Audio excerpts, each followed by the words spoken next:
আমাদের শুধু আজকে প্রেস ক্লাবে সমাবেত হওয়ার একটাই কারণ, একটাই উদ্দেশ্য, সেটা হচ্ছে অবিলম্বে সামিরাকে অ্যারেস্ট করা হোক এবং তাকে রিমান্ডে দিলে তাকে কিভাবে খুন করা হয়েছে, কেন খুন করা হয়েছে, তাকে পৃথিবীতে থাকতে দেওয়া হলো না কেন, এই সকল তথ্য বেরিয়ে আসে। আমরা অবিলম্বে চাই তার ওনাকে আসলে কথা বলতে গেলে স্বাভাবিক থাকতে পারি না, কারণ উনি মারা যাওয়ার পর আসলে ওনাকে যারা ভালোবাসে কেউ স্বাভাবিক না। আমরা যারা ওনাকে ভালোবাসি আমরা কেউ স্বাভাবিক না। আমরা জানতে চাই, আমরা সত্যি জানতে চাই, আমরা জানতে চাই ওনার সাথে আসলে কি ঘটেছিল। এবং সম্প্রতি মহামান্য আদালত এই মামলাকে, অপমৃত্যু মামলাকে হত্যা মামলা হিসেবে রূপান্তর করেছেন এবং রমনা থানা পুলিশকে নির্দেশ দিয়েছেন তদন্ত করে তদন্ত প্রতিবেদন দাখিল করার জন্য।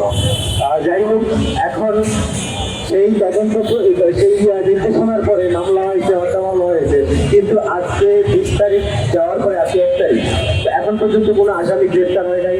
আমরা সেই আসামিদের গ্রেপ্তারের দাবিতে এবং সুষ্ঠু ও নিরপেক্ষ তদন্তের দাবিতে আজকে এখানে দাঁড়িয়েছি। এই আসামিরা বিদেশে আছে, তাদেরকে গ্রেপ্তার করা হোক এবং যারা দেশে আছে তাদেরকে দ্রুত গ্রেপ্তার করে আইনের আওতায় নিয়ে আসা হোক এবং জিজ্ঞাসাবাদ করা হোক। আমরা চাচ্ছি এই মুহূর্তে যে ঘটনাটি আছে, যে আমি কয়েকটি পয়েন্ট তুলে ধরবো। প্রথম কথা হচ্ছে, দেখেন, গত 21 তারিখ রাতের বেলায় মামলা হলো, আজকে 1 তারিখ, প্রায় 10 দিন হয়ে গিয়েছে, এখন পর্যন্ত কোনো আসামিদেরকে গ্রেপ্তার করা হয়নি।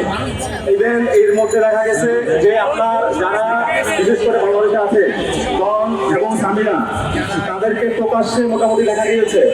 ডন কিছুদিন আগেও চ্যালেঞ্জ করেছে এই প্রেস ক্লাবে বসে আমাদের সাথে এবং তার পরিবারের সাথে যে সালমান শাহকে হত্যা করা হয়নি। আজকে এই ডন কোথায়? আপনারা আমরা চাই, ঠিক আছে। আর কিন্তু হচ্ছে, দেখেন, সামিরা বারবারই চ্যালেঞ্জ করছে যে তাহলে উনি এতদিন যে বললো, আজকে যখন 29 বছর পর হত্যা মামলা এটি রূপান্তরিত হলো, তাহলে সামিরা এখন পালিয়ে গেল কেন? আজকে সকালে একটি গণমাধ্যমে নিউজ আমি দেখতে পেলাম যে সামিরার বাসায় গিয়েছিল, ওনারা এখন কোথায়? কেউ নেই বাসায়। তাহলে ওনারা কেন পালিয়ে গেলেন? ওনারা কেন ভয় পাচ্ছেন?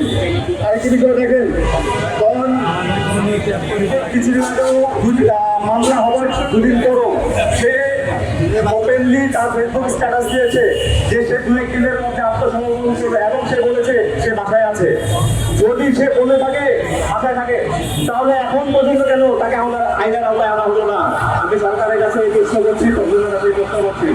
শেষ পর্যন্ত একটি কথা বলে যাই, এই হত্যা মামলা আমরা সুস্থ তদন্ত এবং আসামিদের দ্রুত গ্রেপ্তারের দাবি জানাচ্ছি। আরেকটি শেষ কথা আমার, আমরা চাই এই যারা এখানে ভক্তবৃন্দ আছি, সালমান শাহর মা এখনো জীবিত আছে, যিনি বয়স্ক মানুষ, অসুস্থ থাকে, বেশিরভাগ সময় বয়স হয়েছে, তার জীবদ্দশায় যেন সালমান শাহ হত্যার বিচার হয় এবং সেই আসামিদেরকে গ্রেপ্তার করে সর্বোচ্চ শাস্তি, ফাঁসি অথবা যাবজ্জীবন, সেটা কোর্ট বিবেচনা করে দিবে।